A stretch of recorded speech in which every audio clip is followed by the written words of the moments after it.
जन्मा बच्चा और इतने बड़े बड़े दांत।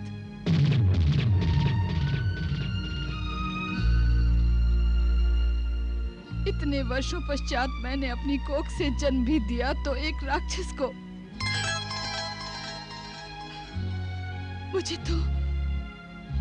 मुझे तो इससे भय लग रहा है स्वामी। नहीं नहीं महारानी, माँ कभी अपने पुत्र से भयभीत होती है भला? हाँ,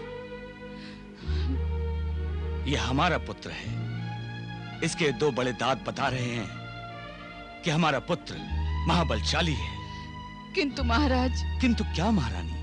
श्री गणेश क्या एक दंत नहीं कहलाए?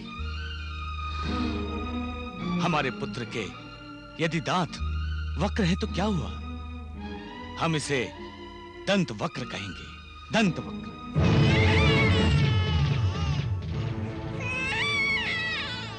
ये क्या महारानी?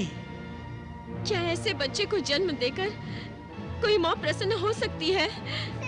ये तो राक्षस है, राक्षस। तुम ठीक कह रही हो महारानी। संतान के रूप में हमें राक्षस नहीं चाहिए। मैं अभी इसे नष्ट कर देता हूँ। जेठिराज दमघोष। महारानी श्रुति, अपने पुत्र से भयभीत मत हो, इससे प्रेम करो और इसका उचित रूप से पालन पोषण करो। ये बालक अपने कुल में सर्वाधिक संपन्न और बलशाली होगा। इसकी भुजाएं और आंखें तभी सामान्य होंगी जब इसे कोई ऐसा व्यक्ति उठाकर अपनी गोद में लेगा जो कालांतर में इसका वध भी करेगा।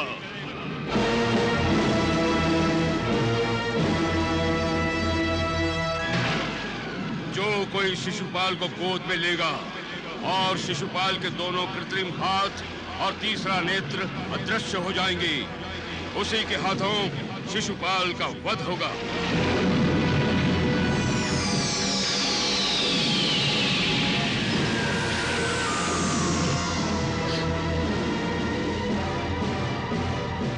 मेरे पुत्र का वध मत करना कृष्ण।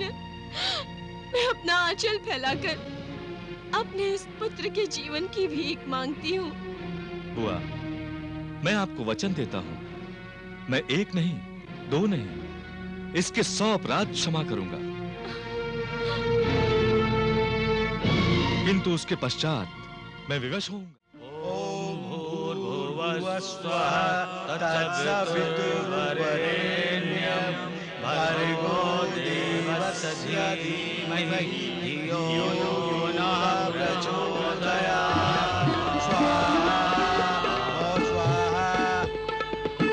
महाराज, इस बालक के सभी अनिष्ट ग्रहों का जब पूजन पूर्ण हुआ, अब आप दोनों खड़े होकर अपनी और अपनी संतान के लिए प्रार्थना कीजिए। अब आप मेरे साथ साथ बोलिए। मैं करुष नरेश बृहद शर्मा। मैं करुष नरेश बृहद शर्मा अपनी पत्नी श्रुति देवा और पुत्र सहित अपनी पत्नी श्रुति देवा और पुत्र सहित परमेश्वर से ये प्रार्थना करते हैं कि हमारा परिवार संपूर्ण बाधाओं से मुक्त रहे।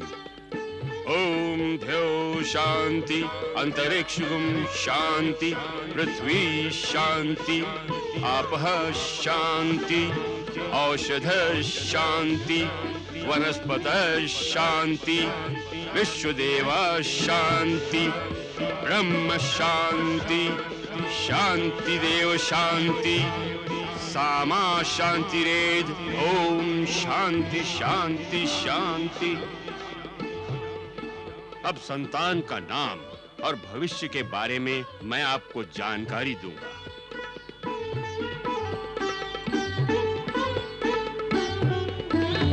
जन्म लग्न नक्षत्र काल के अनुसार इस बालक की जन्म राशि वृश्चिक है। बालक का जन्म विशाखा नक्षत्र के चरण में हुआ है। इस गणना के अनुसार बालक के नाम का प्रथम। अब राशि के अनुसार बालक का नाम कुछ भी निकले गुरुदेव, पर हमने तो इसका नाम दंतवक्र रख दिया है। तो ठीक है, इस बालक को दंतवक्र के नाम से संसार में प्रसिद्धि मिलेगी। गुरुदेव, मगधराज राजमहल में पधारे हैं। उनका स्वागत करो। जो आज्ञा गुरुदेव।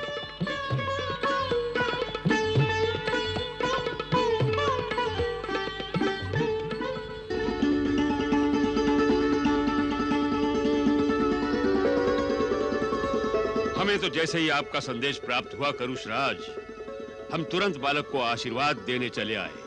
आपने मुझे अपनत्व देकर कृतार्थ कर दिया सम्राट। शिशु के लिए हमारी ओर से ये भेंट स्वीकार कीजिए।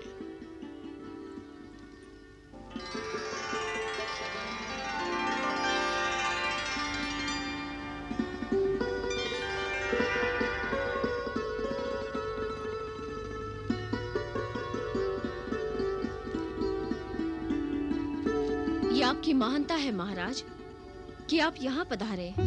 हमें तो ये जानकर प्रसन्नता हुई कि भाग्य ने जब तक कृपा नहीं की तो नहीं की, और जब की तो दोनों बहनों को साथ साथ पुत्र लाभ प्रदान किया।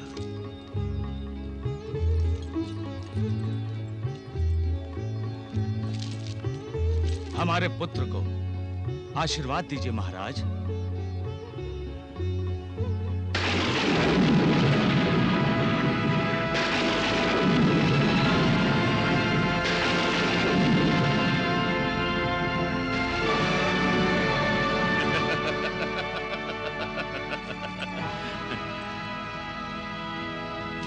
अब हमें आज्ञा दीजिए करुषराज, हमें चेटीराज के पुत्र को भी आशीर्वाद देने जाना है।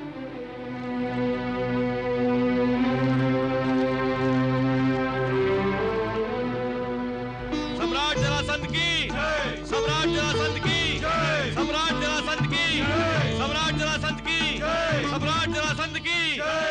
सम्राट जरासंध को दमघोष का प्रणाम। सम्राट, आपने चेटी देश आकर हमारा जो सम्मान बढ़ाया है, उसके लिए चेटी देश और दमघोष आपका आभारी है। आपका निमंत्रण हम कैसे अस्वीकार कर सकते थे। आपको पुत्र लाभ हुआ, हमें जानकर प्रसन्नता हुई और हम उसे आशीर्वाद देने चले आए। महारानी और बच्चा कहाँ है? आइए आइए सम्राट, आइए।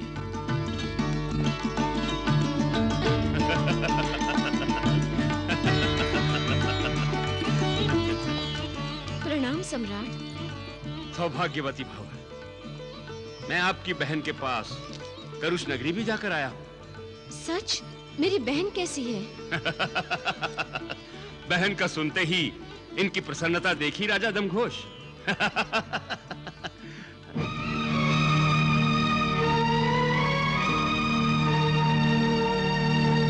ये क्या? यही आपका पुत्र है राजा दमघोष? हाँ सम्राट। परंतु हमने तो सुना था कि आपके यहाँ विचित्र शिशु ने जन्म लिया है, जिसकी 4 भुजाएं और 3 नेत्र हैं। ये तो सामान्य शिशु है। आपने सत्य सुना था सम्राट। जन्म के समय यह असामान्य ही था, परंतु जब श्री कृष्ण ने इसे अपनी गोद में उठाया तो इसका तीसरा नेत्र और अतिरिक्त दोनों भुजाएं लुप्त हो गए। लुप्त हो गए? उस कृष्ण के गोद में उठाने से? अर्थात वो ग्वाला यहाँ आया था? हाँ सम्राट, आप तो जानते ही हैं, श्री कृष्ण श्रुति के भाई के बेटे हैं, हमारे संबंधी हैं। श्री कृष्ण और बलराम दोनों हमें बधाई देने आए थे। तो आपने ये समाचार हमें क्यों नहीं भेजा राजा दमघोष? ये जानते हुए भी कि कृष्ण हमारा शत्रु है, आपने उसे यहाँ से वापस कैसे जाने दिया? वो हमारे अतिथि थे सम्राट, और अतिथि के विरुद्ध कुछ भी करना अधर्म है। अधर्म तो आपने अपने सम्राट के शत्रु को अतिथि बनाकर किया है।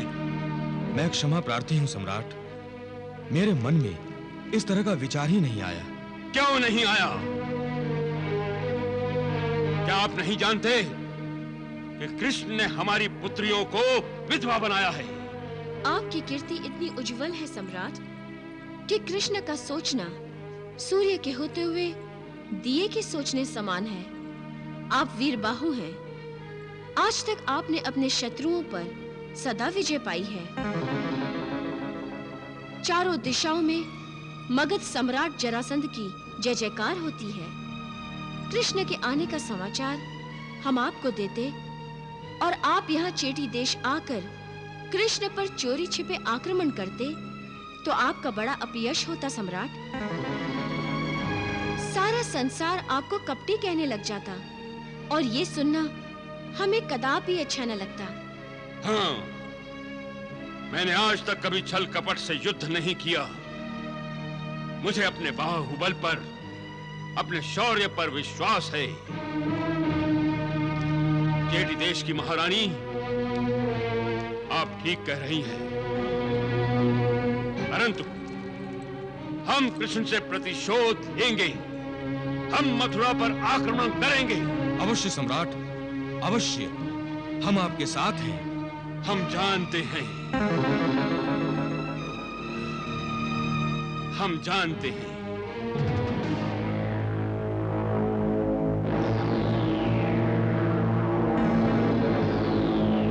क्या सोच रहे हैं सम्राट? कृष्ण ने इस बालक को गोद में उठाया और बालक के 2 हाथ और तीसरा नेत्र लुप्त हो गए। हाँ सम्राट। अर्थात कृष्ण के हाथों इस बालक का वध होगा। नहीं, नहीं, मैं ये नहीं होने दूंगा। राजा दमघोष। आज्ञा सम्राट। निश्चय ही आप और आपकी रानी अपने बेटे की मृत्यु नहीं चाहेंगे, वो भी कृष्ण के हाथों। नहीं सम्राट। तो इस बालक को मेरी छत्र छाया में, मेरी देखरेख में पलना होगा। मैं इसे प्रबल योद्धा बनाऊंगा। मेरे आशीर्वाद से कृष्ण तो क्या, साक्षात मृत्यु भी इससे भय खाएगी। राजा वृहद शर्मा का पुत्र दंत वक्र भी मेरे यहां पलेगा। दोनों बहनों के दोनों पुत्र साथ साथ मगध की व्यायामशाला में बड़े होंगे। ये इतने बलशाली होंगे कि कृष्ण इनका नहीं, ये कृष्ण का वध कर देंगे।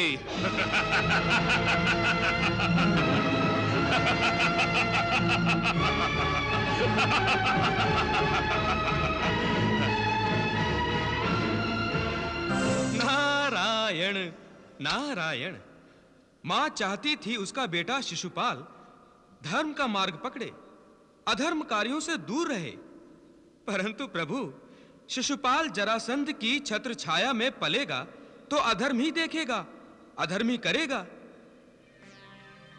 जब तक वो बड़ा होगा तब तक अधर्म की छाया में उससे 100 तो क्या न जाने कितने 100 अपराध हो जाएंगे। क्या महारानी श्रुति श्री कृष्ण का वचन भूल गई हैं? देवर्षि, मनुष्य का मन बड़ा विचित्र है। श्रुति जानती है कि श्री कृष्ण परमेश्वर हैं, फिर भी उसके हृदय के किसी कोने में यह इच्छा सिर उठा रही है कि शिशुपाल अपराध नहीं करेगा, वो अधर्म नहीं करेगा और श्री कृष्ण अपने वचनानुसार शिशुपाल का वध नहीं करेंगे। यही विधि का विधान कहा जाता है देवर्षि। नारायण, नारायण, नारायण, नारायण। आपने झट से शिशुपाल को मगध में पलने की अनुमति कैसे दे दी? देखा नहीं जरासंध कृष्ण के नाम से कैसे जल भुन रहा था? क्या हमें अपने पुत्र की रक्षा नहीं करनी चाहिए? किससे रक्षा? साक्षात परमेश्वर से। आप क्या समझते हैं जरासंध ने दंतवक्र और शिशुपाल को अपनी छत्र छाया में लेने का प्रस्ताव हमारा हितैषी बनकर और हम पर अनुग्रह करने के लिए किया है? नहीं नहीं, मैं जानती हूँ उसके मन में क्या है। क्या है? जरासंध दंतवक्र शिशुपाल के मनों में बचपन से ही कृष्ण के प्रति द्वेष और शत्रुता की भावना भरेगा, और इसी बात के भय से मेरा मन विचलित है स्वामी। जरासंध के साथ रहते रहते वो कितने अपराध कर बैठेगा स्वयं उसे पता नहीं होगा, और कृष्ण ने मुझे उसके 100 अपराध क्षमा करने का वचन दिया है, और उसके पश्चात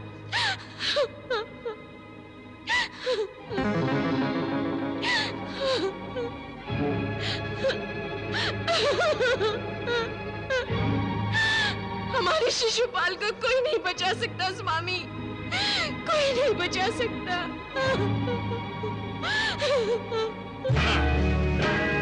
शाबाश, प्रहार करो।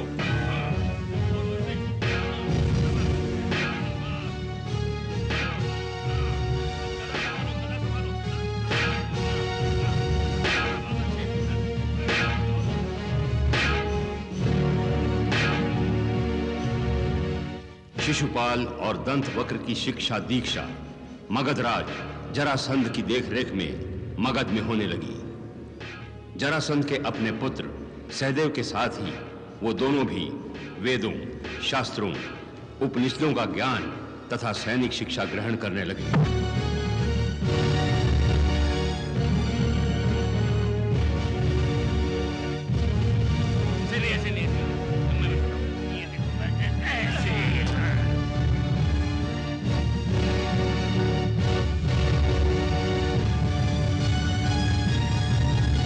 शिशुपाल। जी गुरुदेव। दंतवक्र। आज्ञा गुरुदेव। क्या दिखाई दे रहा है आप दोनों को? हमारा शत्रु। केवल शत्रु दिखाई नहीं देना चाहिए, शत्रु का मारक स्थान भी दिखाई देना चाहिए। जी गुरुदेव। कौन है आपका शत्रु? कृष्ण। कृष्ण से भयभीत होते हो, जो इतने हल्के स्वर में आवाज निकाल रहे हो? फिर कृष्ण का नाम लेने से शर्माते हो? नहीं। अपने शत्रु का स्मरण करते ही शरीर में प्रतिशोध की आग भड़कनी चाहिए।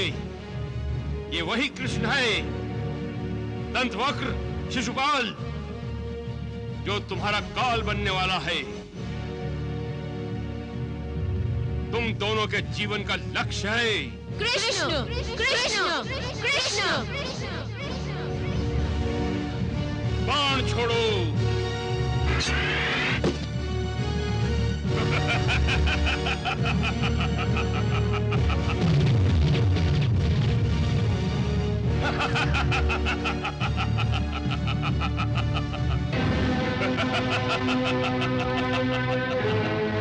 मेरा प्रतिशोध एक विकराल रूप धारण कर रहा है।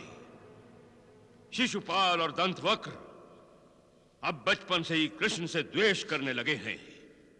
जहरीले नागों में फन का रूपांतर होने में अब अधिक विलंब नहीं होगा। ऐसे जहरीले नाग बनेंगे वो दोनों कि डंक मारते ही कृष्ण सीधा यमलोकवासी बन जाएगा।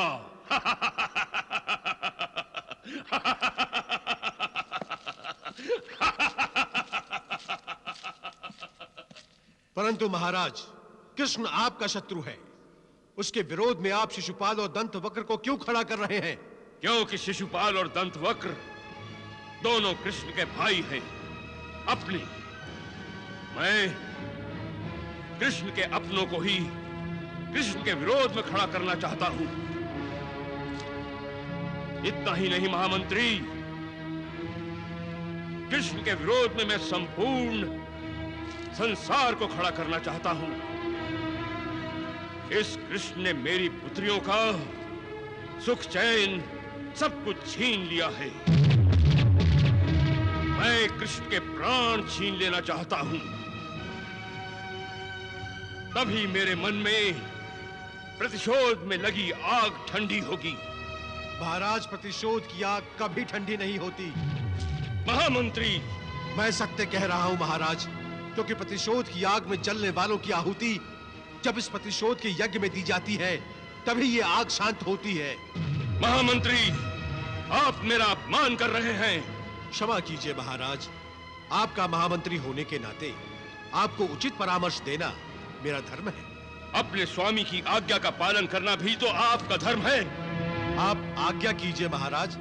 हम अपने प्रतिशोध के हवन कुंड में कृष्ण की आहुति देना चाहते हैं। हम मथुरा पर आक्रमण करेंगे। महाराज, आज्ञा का पालन हो महामंत्री। युद्ध की तैयारियां करो।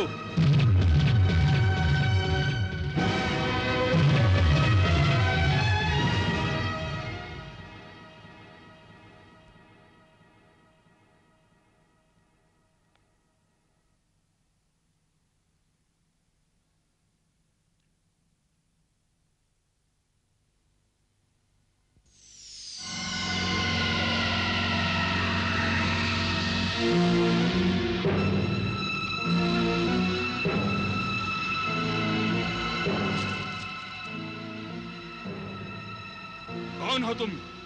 मैं तुम्हारा विवेक हूं। विवेक सामने प्रकट क्यों नहीं होते? कैसे प्रकट हो सकता हूं? तुम्ही ने तो अपनी शक्ति के अहंकार के आवरण से मुझे ढक दिया है। नहीं, मुझे कोई अहंकार नहीं है। जरासंध, ये दृश्य अदृश्य जितनी भी सांसारिक वस्तुएं हैं सब क्षणभंगुर हैं। ये जानते हुए भी पद और शक्ति के मुंह में डूबने के कारण तुम्हें अहंकार ने बांध लिया है। न तो यह तुम्हारी आयु सदा रहने वाली है, ना ही शक्ति। इसका दुरुपयोग ना करो। सन्मार्ग पर चलो जरासंध। लोभ अहंकार को छोड़ो और विनाश से बचो। विनाश?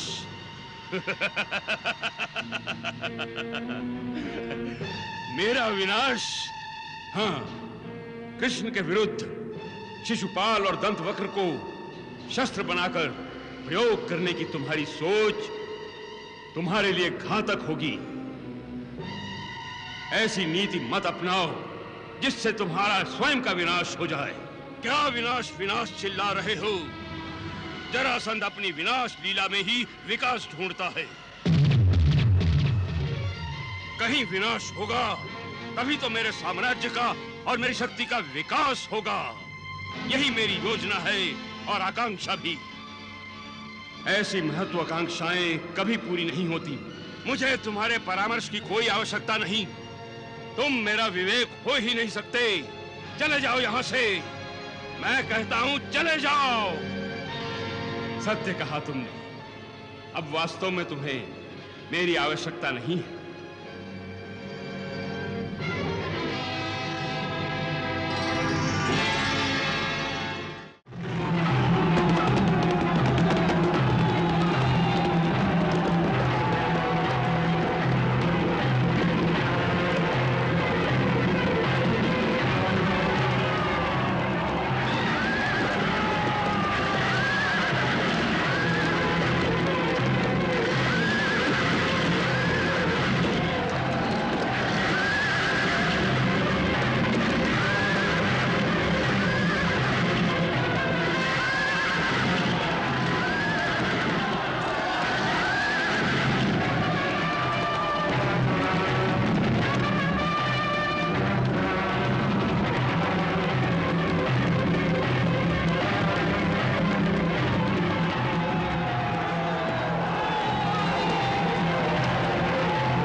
नियमों का पालन करो। मैं यहाँ युद्ध के नियमों का पालन करने नहीं, युद्ध करने आया हूँ। इसे युद्ध नहीं कहते जरासंध। निर्बलों पर अस्त्रों का प्रयोग करके तुम उनका विनाश कर रहे हो। ये सरासर अधर्म है। युद्ध में कोई अधर्म नहीं होता मूर्ख। युद्ध करने वालों का केवल एक ही धर्म है और वो है युद्ध में किसी भी प्रकार से विजय प्राप्त करना। तुम्हारे जैसे अधर्मी को युद्ध में कभी विजय प्राप्त नहीं होगी।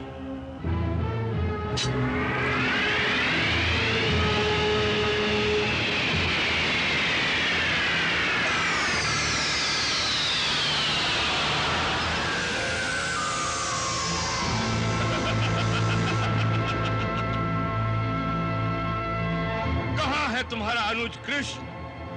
प्राण भय से मथुरा में ही छिपा बैठा है। मैं यहाँ आपके सामने हूँ सम्राट जरासंध।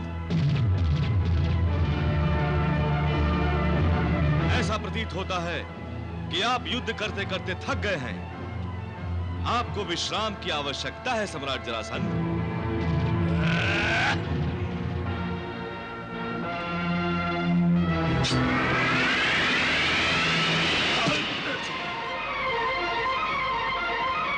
कृष्ण!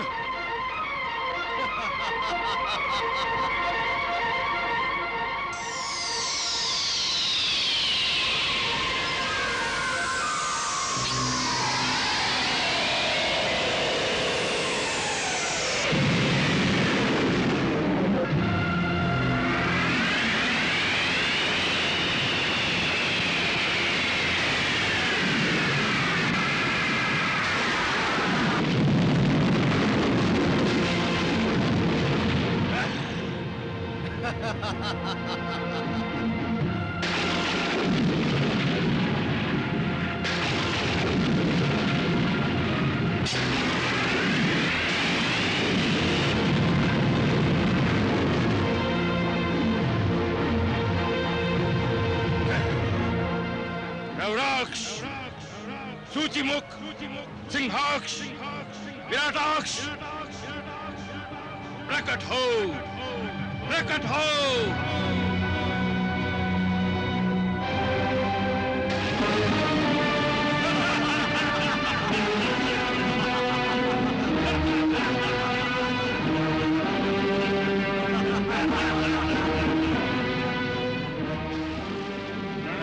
सम्राट जरासंध, विजयी भव। कन्हैया, जरासंध तो अधर्माचरण कर रहा है। और हम धर्म की पुनः स्थापना के लिए अवतरित हुए हैं दाऊ भैया। कन्हैया, परंतु युद्ध में मायावी राक्षसों का सम्मिलित होना अच्छा ही है दाऊ भैया। कन्हैया, हमें अधर्मियों का विनाश करना ही है दाऊ भैया। हमें एक साथ जरासंध के सभी मायावी राक्षसों का वध कर देंगे। जरासंध मायावी है कन्हैया। सम्राट जरासंध, क्या आज्ञा है? कृष्ण और बलराम को लेकर अंतरिक्ष में चले जाओ और उन दोनों का विनाश कर दो। जो आज्ञा सम्राट।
सम्राट हमारी रक्षा कीजिए। सम्राट, सम्राट हमारी रक्षा।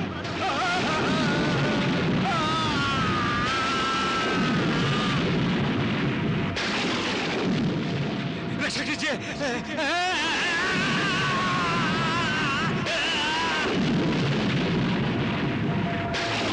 हमारी रक्षा, हमारी रक्षा।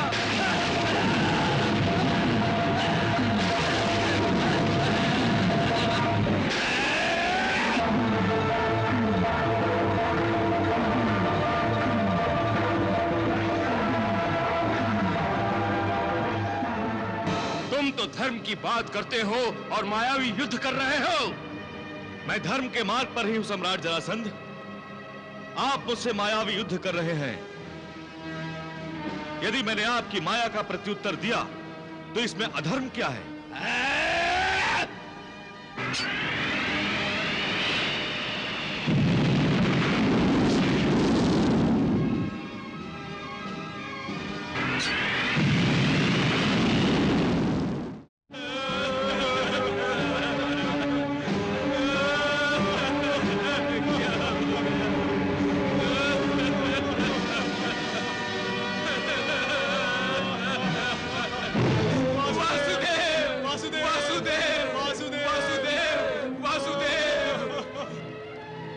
देवकी नंदन, मथुरा की दशा को देख लो। इसे दशा नहीं कहते वासुदेव, ये तो दुर्दशा है, दुर्दशा। उस दुष्ट नीच जरासंध ने नगरी की ये दुर्दशा बना दी है। उस पर प्रतिबंध लगा दो वासुदेव, उस पर प्रतिबंध लगा दो। उसके प्रत्येक आक्रमण के समय नगरी में मृत्यु तांडव करती है। हमारी रक्षा करो वासुदेव, वासुदेव हमारी रक्षा करो, हमारी रक्षा करो वासुदेव।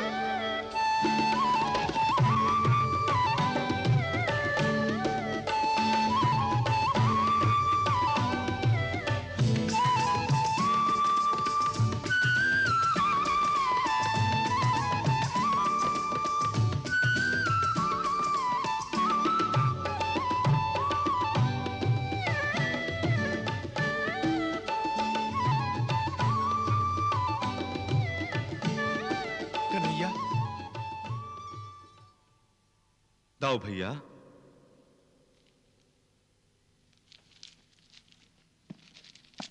क्या बात है दाऊ भैया? आप चिंतातुर दिखाई दे रहे हैं। मुझे मथुरा की चिंता लगी हुई है कन्हैया। देखा तुमने जरासंध के आक्रमण के कारण मथुरा वासियों की कैसी दुर्दशा हुई है।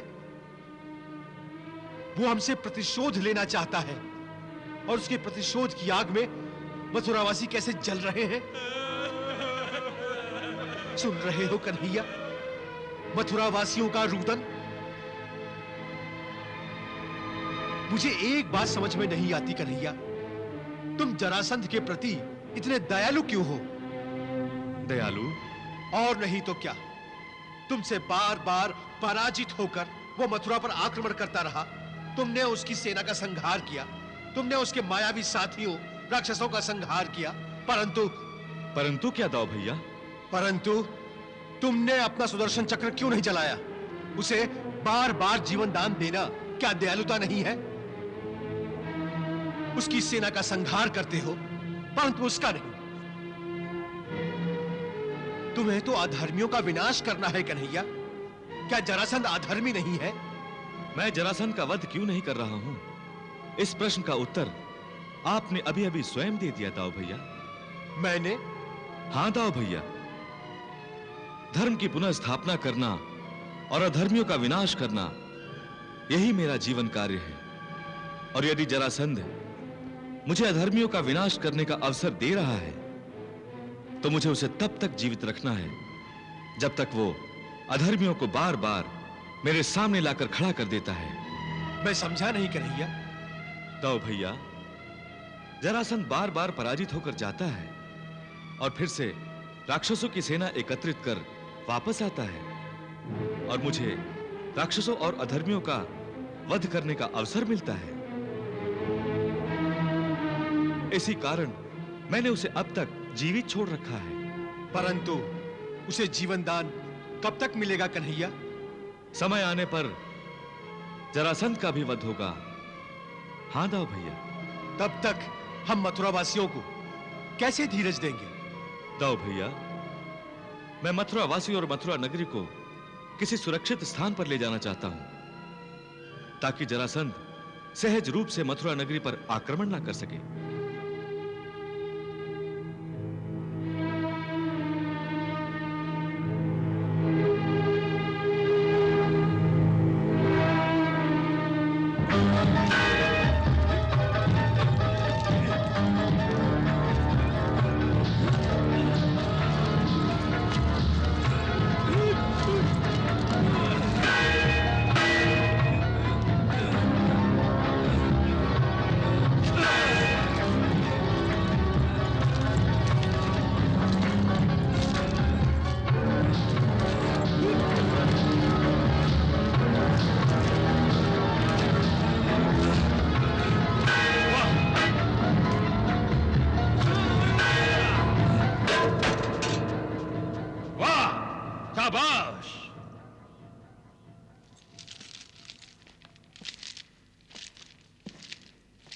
शिशुपाल,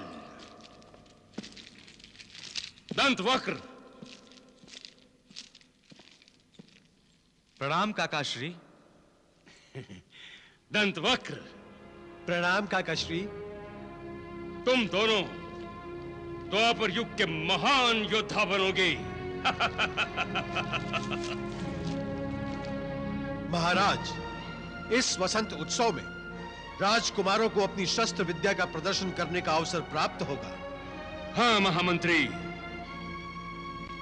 परंतु इस वसंत उत्सव से पहले हम कृष्ण और कृष्ण की मथुरा पर विजय प्राप्त करना चाहते हैं। फिर मगध के वसंत उत्सव का रूपांतर हमारे विजय उत्सव में हो जाएगा। हम भी आपके साथ मथुरा पर आक्रमण करना चाहते हैं काकाश्री।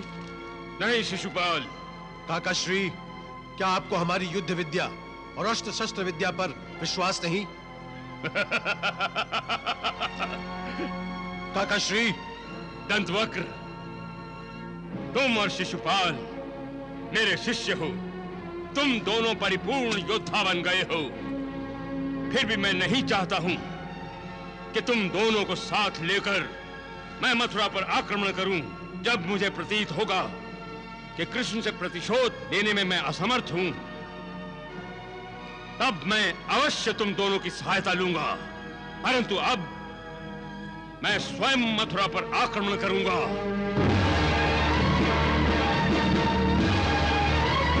कृष्ण से प्रतिशोध लेने की भावना जरासंध के हृदय में इतनी प्रबल थी कि उसने मथुरा पर 17 बार आक्रमण किया। वो हर बार राक्षसी सेना इकट्ठी करके आक्रमण करता और हर बार कृष्ण और बलराम उन राक्षसों का वध कर देते और जरासंध लौट आता। किंतु बार बार के युद्ध से मथुरा वासियों को त्रस्त होते देख श्री कृष्ण ने विश्वकर्मा को बुलाया और उसे मथुरा से दूर समुद्र में द्वीप पर द्वारिका नगरी निर्माण करने का आदेश दिया।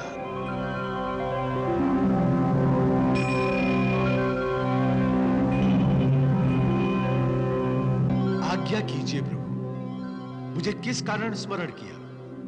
हे विश्वकर्मा, आप देवशिल्पी हैं, वास्तु शास्त्रज्ञ हैं। सभी देवताओं के प्रासाद आप ही ने बनाए हैं। देवेंद्र की अलकापुरी नगरी का निर्माण भी आप ही ने किया है। सब आपका आशीर्वाद है प्रभु। आप तो विश्वकर्मा के भी विश्वकर्मा हैं। इस विश्व में अनेक ब्रह्मांडों की रचना आप ही ने तो की है। मैं आपसे एक नगरी का निर्माण करवाना चाहता हूं। मेरे अहोभाग्य प्रभु। हे विश्वकर्मा, आप तो जानते ही हैं, मगध नरेश सम्राट जरासंध बार बार मथुरा पर आक्रमण करता है, जिससे मथुरावासी त्रस्त हैं। मैं जरासंध के आक्रमण से मथुरावासियों की रक्षा करना चाहता हूं। आप एक ऐसी नगरी का निर्माण कीजिए जिस पर जरासंध तो क्या, प्रबल से प्रबल अधर्मी आक्रमण न कर सके। हे विश्वकर्मा, क्या समुद्र ऐसी नगरी का रक्षक बन सकता है? आपकी इस योजना को प्रणाम प्रभु। मैं समुद्र के बीचों बीच ऐसी एक नगरी का निर्माण कर दूंगा। हे विश्वकर्मा, आपको यह कार्य शीघ्र ही करना होगा। आपके पास पृथ्वी लोक का मात्र एक दिन है। इस एक दिन में आपको इस अद्भुत नगरी का निर्माण करना होगा। आज्ञा दीजिए प्रभु, आपका आशीर्वाद चाहिए।